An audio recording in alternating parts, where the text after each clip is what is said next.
muchísimas gracias a Luis Gustavo que me convocó a estar con ustedes.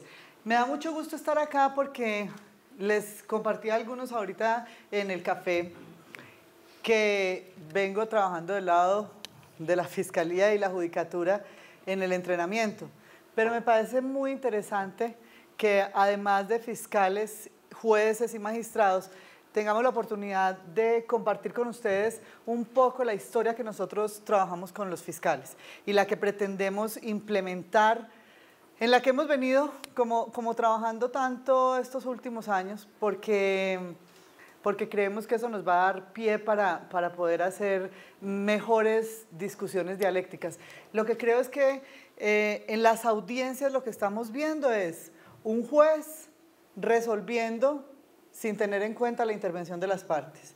Una parte contraargumentando puntos que ni siquiera ha planteado inicialmente quien ha convocado a la audiencia, que por lo general es la Fiscalía. Y escuchando ahorita al doctor Oscar Toro, encontraba que él puntualizaba sobre aspectos en los que nosotros hemos discutido mucho igualmente. Uno de ellos era el tema de la argumentación, que necesariamente será un aspecto transversal a lo que vamos a trabajar acá. Nosotros no vamos a proyectar una presentación en PowerPoint, ni vamos a hacer una charla magistral del tema que nos convocó. Vamos a trabajar juntos, realmente. Nosotros vamos a hacer un trabajo que es como trabajamos con los fiscales en gran medida. ¿Y en qué consiste? Vamos a tomar un caso, porque es que yo no entiendo ni creería que fuera posible dictar interrogatorios y contras sin tener un caso base. Sería tan inocuo como ponerme a decirles en qué consiste lo uno y lo otro. Me parece que es un paso absolutamente superado, que todo el mundo sabe que es un interrogatorio y todo el mundo sabe que es un contrainterrogatorio. Lo que tenemos que saber hacer y que saber identificar es cómo se construye un verdadero interrogatorio y cómo se construye un verdadero contrainterrogatorio. Nosotros estamos viendo fiscales que interrogan con técnica, por llamarlo de alguna manera, preguntas abiertas, que probablemente no sean susceptibles de objeción, pero lo que nosotros estamos viendo son interrogatorios ausentes de objetivo. Estamos viendo fiscales que convocan a juicio los testigos sin darles un orden.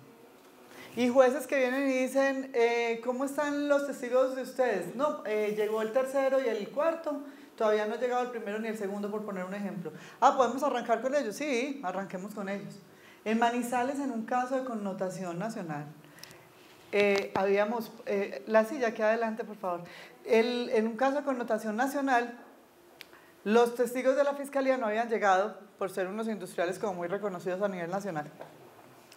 Y entonces cuando el juez preguntó por los testigos de la Fiscalía, los testigos no estaban. Y le dijo al fiscal, ¿dónde están los testigos? Dijo, vienen en camino. Y entonces le preguntó al abogado defensor, que era un abogado muy conocido, que sale mucho en televisión, es lo único que puedo decir, y entonces, no está aquí, y entonces ese abogado dijo, ah no, los de la defensa están todos aquí disponibles para usted, señor juez, y son tan importantes como los de la Fiscalía, lo que pasa es que se vinieron desde ayer, porque nos preocupa que su agenda se vea alterada por la llegada tarde de los testigos, y ustedes no me van a creer, pero el juez dijo. Entonces empezamos con los abogados, con los testigos de la defensa, y todo el mundo dijo, ah sí, y arrancaron los testigos de la defensa en un juicio sin haber escuchado a los de la Fiscalía. Yo decía, o sea, todo el mundo tenía que oponerse a eso, todo el mundo, porque es que, pero eso es no tener claro realmente a qué va cada uno a un juicio. Realmente es no tener como una conciencia de lo que yo estoy persiguiendo. Entonces nosotros vemos unos testigos desgastadísimos en juicio, hablando de cosas que no tienen trascendencia. Unos jueces absolutamente desesperados y agotados con testigos que no le están dando mayor cosa. ¿Por qué? Porque estamos pensando que un buen interrogatorio son 200 preguntas. Y estamos pensando que un buen interrogatorio es, por ejemplo, una de las frases que a mí más me impresiona, defensores y fiscales, y es, cuéntenos qué pasó ese día. Eso es entender que estamos frente a un interrogatorio que le estoy entregando al testigo para que lo maneje él. El interrogatorio es digamos, los fiscales dicen, mire, yo soy tranquilo en el interrogatorio, dormir, y el testigo hable, y un escribiente escriba y escriba miles de páginas que el otro le dictaba, y el fiscal sí hablaba por teléfono, compraba lotería, hacía lo que quiera y volvía. El que no era acabado. Ah, bueno, algo más para, la segunda pregunta era, ¿tiene algo más para agregar a la presente diligencia? No es más, listo, se termina. Eran dos preguntas. Ahora le estamos diciendo a un fiscal y a un defensor, usted tiene que preguntar muchas veces, porque usted no puede darle al testigo una obligación que él no tiene, y es que él saque adelante un caso. Un testigo no va a una audiencia sino a dar una información, y el que interroga tiene la obligación de obtener de ese testigo la información para el juez. Eso es. Entonces, no se entiende cómo alguien que está interrogando está desconectado de una conversación con un testigo. Se llevan un interrogatorio preestablecido. Entonces, la segunda y tercera pregunta ya la han contestado hace rato, y el testigo se la pasa diciendo como le acabé de manifestar. Lo que le está diciendo el testigo es, póngame cuidado que hace rato le estoy hablando y usted no me está parando bolas. Yo le estoy contando una historia y usted no me está oyendo. Y le estamos diciendo a los fiscales, usted tiene que salirse del estereotipo de una lista. Usted tiene que tener unos temas que sabe que un fiscal o un abogado acude a una audiencia sin tener un método. La primera guerra que nosotros libramos con los fiscales y los jueces es esa. Porque el fiscal y el juez, y probablemente algunos de ustedes aquí lo estén pensando, dicen, pero esta, ¿qué me vino a enseñar a mí si yo llevo tantos años trabajando en esto? Pues, ¿de dónde viene este personaje a decirme a mí cómo tengo que trabajar? Y nada más alejado de la realidad. Es decir, nosotros no venimos, cuando vamos a trabajar con fiscales o con jueces, con los mismos magistrados de la Corte, que fue todo un mito, pues, el tema de trabajar con los magistrados de la Corte en estas capacitaciones. Era, liberémonos del tema de que es que estamos partiendo que no saben, todo lo contrario. Estamos partiendo de que tenemos un auditorio calificado. Si no fuera así, no podríamos entrar a presentar una cantidad de cosas que estamos presentando. Lo que pasa es que sí tenemos que decir que falta un método de trabajo. Y eso está identificado porque nosotros, que integramos una comisión de monitoreo al sistema acusatorio desde el 2004, desde el 2005 hasta ahora, recorremos todo el país asistiendo a audiencias y verificando cuáles son los aspectos más débiles que presenta el sistema acusatorio, y las capacitaciones responden al diagnóstico que se ha dado. ¿Y cuáles son los verdaderos problemas? Uno, no tener método para trabajar. Entonces un fiscal trabaja con la intuición, lee un caso y dice, ah, no, claro, este fue, y cuando empieza a enfrentarse a un abogado que le empieza a pasar factura por cada uno de los hechos jurídicamente relevantes que usted se comprometió a demostrar, empieza a advertir que le faltaban una cantidad de puntos por cubrir.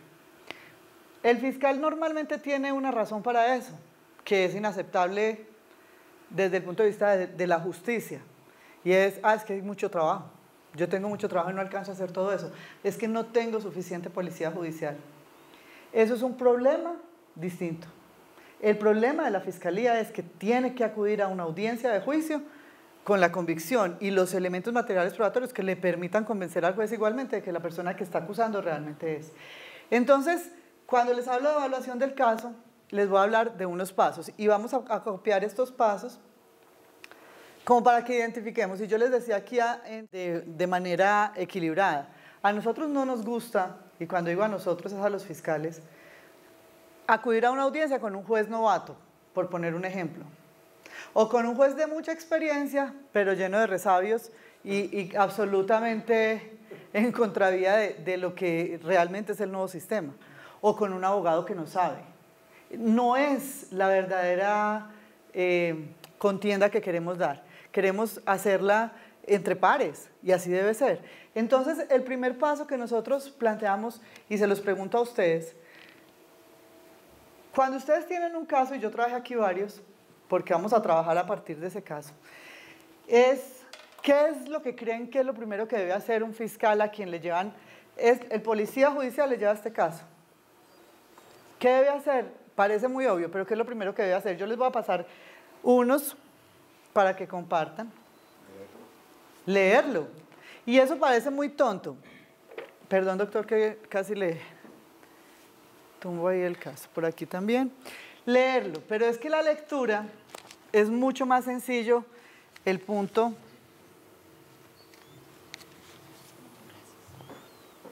Por aquí también, ¿no? Bueno, me sobran por aquí dos más, si alguien quiere otro. Y por aquí. Entonces, les decimos, mire, lo primero que un fiscal tiene que hacer es leer el caso. Y eso parece muy sencillo, pero resulta que los fiscales tienen una práctica muy particular. Por el exceso de trabajo, el fiscal le entrega al asistente y le dice, me cuenta de qué se trata. La lectura tiene que ser absolutamente personal. No puede ser delegada. Y no puede ser delegada por razones obvias. Nosotros, inclusive, tuvimos que optar porque no, digamos, no atender consultas, aunque eso pareciera como medio pretencioso, como las consultas de los casos a nivel nacional, pero muchas veces un fiscal angustiado llama a quien le ha dictado una charla, al compañero, o en fin, y nada más peligroso que eso. Podría habernos enrutado hacia otra parte muy distinta. Por eso las lecturas tienen que ser personales, porque el asistente que lee y le comenta al fiscal omite muchos datos que pueden ser absolutamente trascendentales para el caso. Después de que el fiscal lee de manera personal un caso, indelegable, de manera reflexiva, absolutamente concentrado exclusivamente en la lectura, debe pasar a un segundo nivel. Lo que yo les estoy diciendo es como los pasos de evaluación de un caso en la fiscalía. Ese segundo nivel es la selección normativa, que esta es la que nos va a marcar la pauta a todos, a jueces, defensores y fiscales. Es la que les va a decir a un defensor en qué terreno jurídico se está moviendo la fiscalía, para que, perdónenme lo que les voy a decir, para que el defensor deje de desgastarse hablando... Sí, gracias. Estaba buscando un término un poco más suave, pero es la verdad. O sea, usted está yendo a audiencias a oír una ráfaga de información y uno dice, pero esto, ¿en dónde se ubica que no encuentro? Pero en gran parte creo que la desubicación de un defensor depende de la ausencia de ubicación de un fiscal. Porque un fiscal no ha trazado el verdadero, digamos, campo de batalla. Al fiscal le corresponde eso. Le va a trazar el campo y le va a decir, aquí nos vamos a mover. Y el juez va a ocuparse de que ese campo se respete. Por eso cuando un defensor habla de algo que no está en ese campo, el juez tiene que decir, usted está hablando de algo que no se está tratando aquí. Usted está debatiendo algo que no es propio de esta audiencia. Y por eso nosotros damos 2 cursos, o más bien 3 cursos distintos. Uno es de audiencias preliminares, otro es de acusación y preparatoria y otro es de juicio, porque son campos muy distintos, a donde se discuten cosas muy distintas. Esta selección normativa es el precedente obligatorio de lo que les voy a mostrar yo, termina siendo el que gobierna todo el caso desde las audiencias preliminares hasta el juicio, y es la redacción de una hipótesis de hechos jurídicamente relevantes. Pero yo les digo a ustedes, si uno va a ese punto, uno muchas veces va a donde los fiscales y les dice, defíname qué es un hecho jurídicamente relevante. Desde la sentencia 34022, que es un caso de Alcalá, decía, mire, la fiscalía se está ocupando por redactar unos escritos de acusación o por formular unas imputaciones llenas de literatura, pero ausentes de técnica jurídica. ¿Y eso a quién afecta? ¿Quién creen ustedes que es el verdadero gran afectado de una historia muy larga en unos hechos jurídicamente relevantes? El verdadero afectado no es ni nada más ni nada menos que el imputado, el acusado. ¿Por qué? Porque nunca va a tener claro de qué es lo que se tiene que defender. Le están contando una historia tan larga y tan llena de detalles que no sabe realmente en dónde está el quid de la acusación. Y eso es altísimamente grave, tan grave como que hay un caso de Santa Marta de unos homicidios agravados producto de una secta satánica, y le decía a la corte, al fiscal, ¿usted le preocupó tanto el tema de la secta satánica y de los ritos, que se dedicó todo el aparato de investigación a demostrar que existía la secta satánica, a demostrar que hacían unos ritos, a demostrar que se vestían de determinada forma, y se le olvidó lo más importante, eran los homicidios agravados. Toda su prueba se dirigió allá, y resulta que aquí hay libertad de cultos, tan sencillo como eso. Entonces, ¿a dónde va el tema? Usted termina absolutamente engolosinado con aspectos que no trascienden jurídicamente. Es más, uno podría decir que la redacción de una hipótesis de hechos jurídicamente relevantes debería ser de hechos jurídico-penalmente relevantes. Por eso cuando uno ve escritos de acusación, que no les vamos a poner nombre propio, pero que creo que todos saben porque se han colado por todas las redes sociales, donde hay unas expresiones que uno realmente no entiende, porque hay una historia hasta como con unos apuntes humorísticos en los hechos jurídicamente relevantes, que uno dice, pero realmente esto debería construirse así. Y por eso ahorita les voy a mostrar cómo es que estamos ahora construyendo los hechos jurídicamente relevantes y cómo es que el juez está haciendo una suerte de tabla de chequeo en la que está verificando esos hechos. Tal juez ni pone al defensor a defender a un acusado de algo que no tiene trascendencia jurídico-penal. Entonces, asuntos a probar sería el cuarto punto. Ustedes dirán, pero ¿esto qué tiene que ver con el interrogatorio, con un interrogatorio? Pues es que solamente cuando usted tiene claro esto es que puede trazar un interrogatorio adecuado, efectivo. De otra manera yo no entiendo. Yo muchas veces entrego un caso y digo, bueno, vamos a preparar el interrogatorio de tal personaje.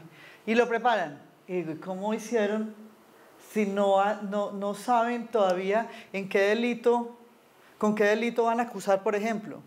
Yo tengo que tener claro qué delito voy a acusar, qué agravantes le voy a poner para poder poner a trabajar los testigos en pos de cada uno de los hechos jurídicamente relevantes que constituyen la formulación de imputación. Entonces, los asuntos a probar. El quinto, si yo ya sé qué tengo que demostrar, el análisis que sigue, ¿cuál debería ser? ¿Cómo lo voy a probar? Es decir, el análisis de las pruebas. Ese es exactamente un análisis de la evidencia, para que lo pongamos en unos términos más jurídicos. Y entonces, el análisis de la evidencia se divide en 3 punticos, que tienen mucho que ver más o menos con lo que decía el doctor, es decir, ¿para qué me sirve cada una de las pruebas que tengo? Y ahí es a donde un fiscal empieza a hacer selección. Y por eso, de pronto ahorita el doctor Oscar decía, no todo lo que descubren puede que lo vayan a usar en juicio, claro, no todo lo que se descubre se va a usar en juicio, pero es porque el fiscal tuvo que haber pasado por un análisis de utilidad. Cuando ya verificó para qué le resultaba útil una evidencia con la que contaba, tiene que hacer un segundo análisis a esa evidencia, y es el análisis de legalidad. Y aquí un poco lo que decía el doctor Oscar Toro hace un momento, y es, verifica cómo obtuvo la evidencia del investigador. Por eso nosotros le decimos a los fiscales que usted tiene que hacer análisis de legalidad, y con toda seguridad lo hace. Cuando un fiscal le dice a un investigador, ¿usted dónde sacó ese vaso que me está entregando? Lo que está tratando de verificar es cómo lo obtuvo. Si era uno de esos actos que requería un control de legalidad previo, o un control de legalidad posterior, o una orden, o si era un acto propio digamos, de esos que puede hacer la policía por iniciativa propia. Muy bien. Entonces, los defensores deberían pensarlo así también. Pensar si lo que tienen es suficiente para convencer al juez de lo que usted pretende convencerlo. ¿Cuántos puntos tendrá ya usted resueltos que no necesitaba ordenar actos de investigación para obtenerlos, porque ya tenía eso resuelto? Entonces vamos a empezar, en este caso, con la lectura. Leamos ese caso, cada uno, para que lo vamos discutiendo y después vamos cayendo en el tema de los interrogatorios.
yo vendo mucho este ejercicio porque este ejercicio le marca el camino a un fiscal desde el inicio hasta el final. Ustedes lo miran desde la óptica de un defensor.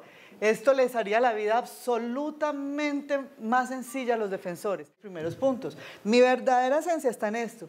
Por eso nosotros siempre decimos, mire, para que un fiscal pueda decidir si archiva, decidir si acude a una audiencia de solicitud de preclusión, decidir si aplica principio de oportunidad, que es otro de los cursos que dictamos, o decidir si imputa y luego acusa, necesariamente tendrá que haber evaluado el caso. Si no evalúa el caso, pasando por cada uno de estos puntos, no va a poder. Por lo menos, ¿qué pasa? O no va a poder, creo que tal vez no es la expresión más indicada. ¿Por qué? Porque ustedes dirán, pero lo han venido haciendo hace tanto tiempo, de hecho se han podido. Pero lo han hecho de una manera muy intuitiva. Y no puede estar en manos de la intuición un trabajo tan importante como le decimos a los fiscales tantas veces. El ejercicio de la acusación que usted está haciendo va a dejar a una familia sin papá, va a dejar a una familia sin marido, va a dejar a una familia sin hijo. La trascendencia de lo que usted está haciendo es de una magnitud tal que solamente se justifica que ella alcance esos niveles cuando usted ha hecho una verdadera y juiciosa evaluación del caso. De otra manera, creemos que es un riesgo muy alto el que se corre. Entonces, la primera pregunta que yo les hago a ustedes, ¿ante qué delito estamos? Todos tenemos el mismo... Todos tienen el mismo caso. Es un hurto, claramente es un hurto. Si yo les dijera, y aquí vamos a hacer, decía el doctor Oscar ahorita, es que la base de todo es la teoría del delito y la dogmática. Obviamente esto no es un curso de dogmática penal, pero sí tiene que partir de eso. Ve pasar a un par de trabajadoras sexuales conocidas en el sector y le propone a una de ellas que quiere contratar sus servicios. La señora le dice, los servicios valen 100.000 pesos. El señor dice, yo no tengo plata, pero vamos al cajero, yo voy y retiro. En presencia de ella marca la clave y se van a la residencia. Cuando llegan a la residencia, que es la misma que ella en donde ella vive, pero la habitación que ocupan es la habitación que suelen rentar para los clientes, el señor se queda dormido y ella dice que ella también se queda dormida. Al día siguiente, como hacia las 5:30 de la mañana, el señor despierta y advierte que la tarjeta del cajero está puesta de una manera en la que él habitualmente no la pone. Y eso le llama la atención y dice, de más que me robaron. Sale corriendo hacia el cajero a mirar el saldo y advierte claramente que le han robado todo lo que tenía en el saldo. Regresa a las residencias, pregunta por la señora y le dicen, la señora salió. Pone el denuncio, en el denuncio aparece evidentemente que el señor hizo un retiro hacia las 11:15 de la noche o algo así, y entre las 11:59 y las 12 que cambia el día, hicieron los retiros que permitieron pues desocupar la cuenta del señor. Esos retiros, si ustedes advierten, los hacen en un cajero que es cerca a la residencia, en el sector de la galería o de la plaza de mercado. Y el retiro inicial que él hace es en un cajero de Bancolombia en el sector central de la ciudad, del centro de la ciudad. En el primer cajero hay cámaras que permiten advertir el momento en que le está sacando la plata. En el segundo no hay cámaras.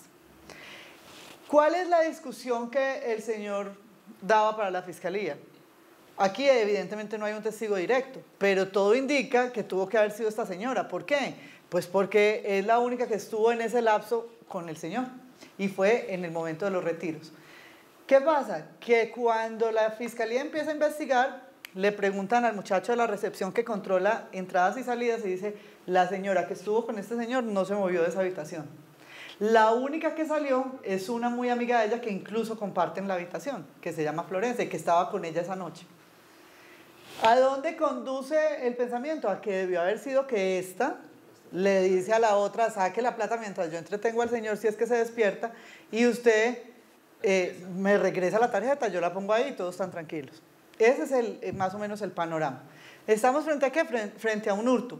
Lo podríamos dejar en simple para que no nos enredemos mucho con el cuadro, porque esto, digamos, en fiscalía nos tomamos prácticamente una semana trabajando todo este punto, y como esta no es la esencia de este curso, pues vamos a pasar por un hurto simple, porque la agravante o la calificante la tendríamos que trabajar igualmente en este cuadro. El primer aspecto que yo tengo que trabajar aquí es ¿qué? ¿Qué creen ustedes? Nosotros trabajamos de primero, y aquí Paula si me ayudas, vamos a trabajar dos aspectos que son fundamentales y son territorialidad y temporalidad de la conducta. Es dónde ocurrió la conducta y cuándo ocurrió la conducta. Eso es importantísimo demostrarlo, es trascendental. ¿Por qué es importante demostrar dónde ocurrió una conducta? Por la competencia, claro. ¿Y por qué es importante demostrar cuándo ocurrió una conducta? Por la vigencia de la norma, sobre todo. Porque hay normas que estaban vigentes para el momento de los hechos y otras que no. Entonces, vamos a trabajar aquí primero territorialidad y luego temporalidad. Y ustedes buscarán en el código qué artículos trabajan territorialidad y temporalidad.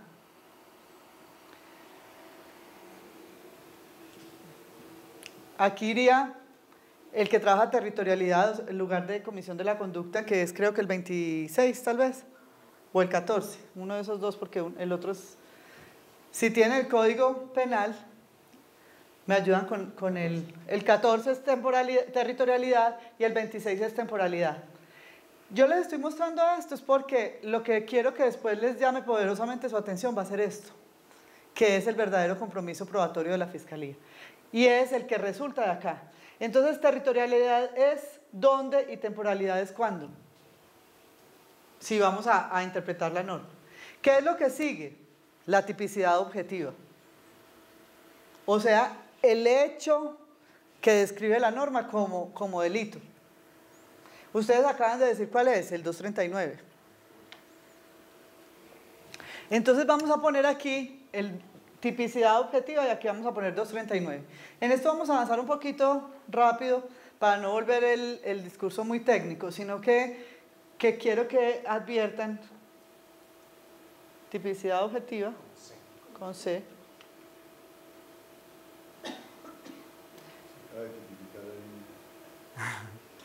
Y aquí, alguien que nos lea el 239, lo vamos a poner hacia abajo. El que se apodere de una cosa mueble ajena con el propósito de obtener provecho para sí o para otro. Muy bien. ¿Qué vamos a hacer ahí? Vamos a poner, vas a avanzar un par de renglones en el mismo cuadro, pero le das varias tabulaciones. Otro. Pones el que. Pasas al rengloncito de abajo. El que. Y abajo un par de espacios más, se apodere, un par de espacios más, de cosa mueble, un par de espacios más, ajena, con el propósito, ajena con J, con el propósito. Tranquila que esos son términos muy jurídicos que terminamos nosotros dominando porque con ellos trabajamos todos los días, con el propósito de obtener un provecho para sí. ¿Qué estoy haciendo aquí? Estoy poniendo el tipo penal tal cual, ¿cierto? Y aquí, ahorita vamos a hacer la traducción acá. Él, que es el autor, que está en el artículo, ¿qué? Miren, 29. Y esto es un tema que si usted se sienta a trabajarlo con fiscales y jueces, no saben dónde está el artículo. No es una crítica negativa, pero lo que quiero decir es que abandonamos una devoción que tenemos que mantener. Y es consultar constantemente el código. ¿Por qué? Porque un fiscal trabaja en la unidad de vida y dice, yo para qué me vuelvo a leer otra vez el que mataré a otro. Si eso todos los días es lo que yo trabajo. Pero en eso es donde está la esencia del trabajo del fiscal y donde ustedes como defensores van a trabajar. Mire, yo siempre les he dicho, en este cuadro se gana o se pierde el caso. En este. Entonces vamos a decir, el que. Aquí vamos a poner al frente de él que aquí, autoría y aquí 29. Y el 29, ustedes saben que trabaja autoría directa, autoría mediata. Muy bien. Entonces, en este caso, para no enredarnos mucho con el tema, hagamos caso omiso de Florencia, pero aquí habría un caso de coautoría o de determinación. Lo que pasa es que como no vamos a entrar en esa discusión, pero es una discusión muy bonita en este punto. Pero es que nos llamaron fue para interrogatorio, por eso es que me va a pesar abandonar el tema, porque la verdad es que ahí es a donde estaría una muy buena discusión en este curso. Porque entonces aquí se modificaría por el 29 inciso segundo, por ejemplo, si usted lo va a trabajar como coautoría y tendría que entrar a demostrar los otros componentes de la coautoría. Es decir, que hubo un acuerdo, que hubo una distribución del trabajo criminal y que hubo una trascendencia del aporte, además de la pluralidad de sujetos. Pero para no ahondar y agrandar el cuadro, dejémoslo como que ella fuera autora directa. Entonces, apoderarse, entonces al frente de 29 vas a poner autor, o sea, debajito de tipicidad objetiva. Pones autor. Y aquí, después de autor, vas a poner conducta. Las conductas pueden ser de acción o de omisión. ¿En dónde dice eso en el artículo? En el 25. ¿Esta es una conducta de acción o de omisión? De acción. Y esto es muy importante tenerlo claro, porque cuando bajemos a culpabilidad, si yo estoy judicializando a una persona por haber hecho, lo que le era exigible a esa persona era no haber hecho, abstenerse de hacer. Ahí. Y aquí el artículo 25. La cosa mueble ¿es qué? Es un ingrediente normativo o un elemento normativo, nos reenvía ¿a dónde? ¿Al código qué? Civil. Entonces, ese es el que describe cuáles son las cosas muebles o inmuebles. Vamos a poner ahí artículo, bueno, código civil, pon CC. Ajena, para que avancemos como un poquito más, también es un ingrediente. Muy bien, del código civil. Y con el propósito de obtener es el ingrediente subjetivo, porque es el ánimo con el que actúa el sujeto agente. Todo esto para mostrarles que si yo me voy a la última columna, subir un poquito más. Aquí, ¿dónde? En la ciudad, vas a poner aquí, en la ciudad de Manizales.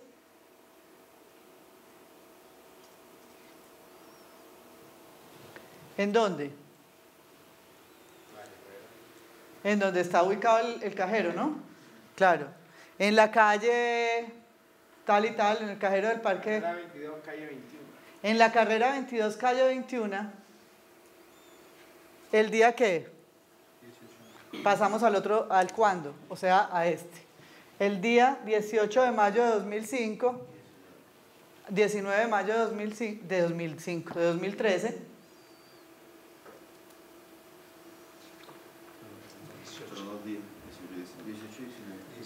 Entonces, entre los días 18 y 19 de mayo.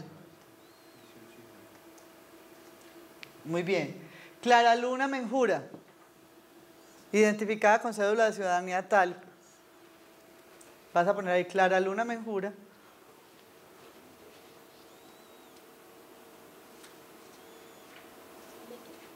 Menjura, con J. Identificada con cédula de ciudadanía y dejas un espacio.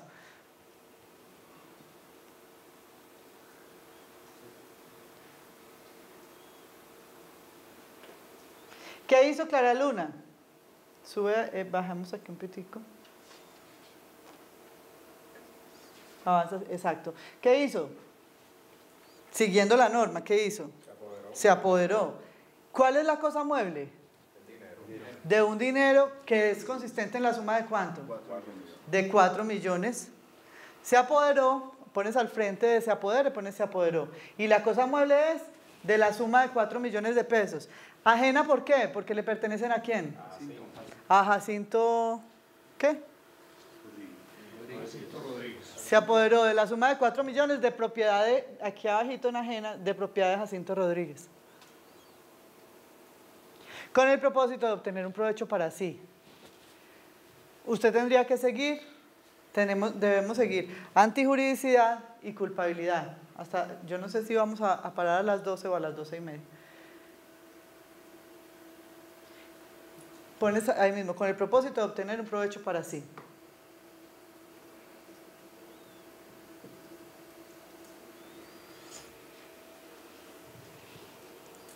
Avanzas y en este acá vamos a poner, ¿qué seguiría después de la tipicidad objetiva? La tipicidad subjetiva. Que dicho en otras palabras es el ¿qué? El dolo, que está en el artículo. Está en el 22. Muy bien. 23. Básicamente en el 22. ¿Y qué conocimiento exige el dolo? ¿O cuáles son los dos aspectos del dolo? Clara Luna tenía que conocer. No, que No. de alguna manera era Un bien ajeno de la otra persona. La gente. Está mal hecha, No. ¿no? Que se quería poder. No, porque acuérdense que nosotros estamos en un punto distinto. ¿A dónde ubicaron el dolo, la escuela finalista, que es a donde está matriculado el código? En tipicidad. Si lo ubico en tipicidad, está, como dicen algunos doctrinantes, manejando un dolo avalorado. Es decir, solamente le está diciendo, yo necesito saber que usted conocía lo que estaba haciendo antes de conocer la prohibición, que lo que maneja por regla general Judicatura y Fiscalía es que conocía que era delito. Pero en este momento nosotros no podemos predicar, ni nos interesa predicar que conocía que fuera delito. Lo que nos interesa con este dolo lo vamos a poner acá. Y entonces, o más bien acá, dolo. Y aquí le pones tipicidad subjetiva. Y entonces, lo que necesitamos decir es que Clara Luna Menjura sabía que se estaba apoderando de una suma de dinero que era ajena y quería hacerlo. Más allá de saber que eso es delito, porque yo todavía no estoy hablando de la conciencia de la prohibición, que es un aspecto de la culpabilidad, claro. Yo solamente estoy diciendo, ella sabía lo que estaba haciendo. ¿Por qué? ¿Cuál es la mitad de los argumentos de un personaje al que le encuentran droga en la maleta? Yo no sabía que eso estaba ahí. No, alguien la debió haber puesto. Ese señor que está diciendo eso no tiene ni idea qué es el dolo, pero lo que está diciendo es que está actuando sin dolo, porque él no sabía que llevaba la droga. Y actuar sin dolo impide judicializar a la persona, porque la persona, lo primero que yo tengo que decir es, esta persona sí sabía lo que estaba haciendo. Ella sabía que había guardado esto. Y yo por eso les pongo dos ejemplos distintos. Por poner un ejemplo, si a mí alguien me pone en el bolso ahorita una 9 milímetros, yo sé que portar armas sin permiso de autoridad competente está prohibido, pero si soy fiscal, lo sé perfectamente. Y es más, sin ser fiscal, todo el país sabe por la difusión que se hace a través de los medios de comunicación, que es uno de los grandes trabajos de los medios de comunicación, justamente, poner a todo el mundo en conocimiento de las leyes vigentes. Entonces, nosotros, por ejemplo, yo no vivo en Bogotá, y yo sé que Petro decidió que ni siquiera las personas que tienen arma con salvoconducto las pueden portar. ¿Quién ha logrado eso? Los medios de comunicación. Entonces, si yo además del conocimiento que tengo como ciudadana, lo tengo por mi profesión, que portar un arma sin permiso está prohibido, cuando a mí me paran allí y me dicen, muéstrame una requisa, la policía,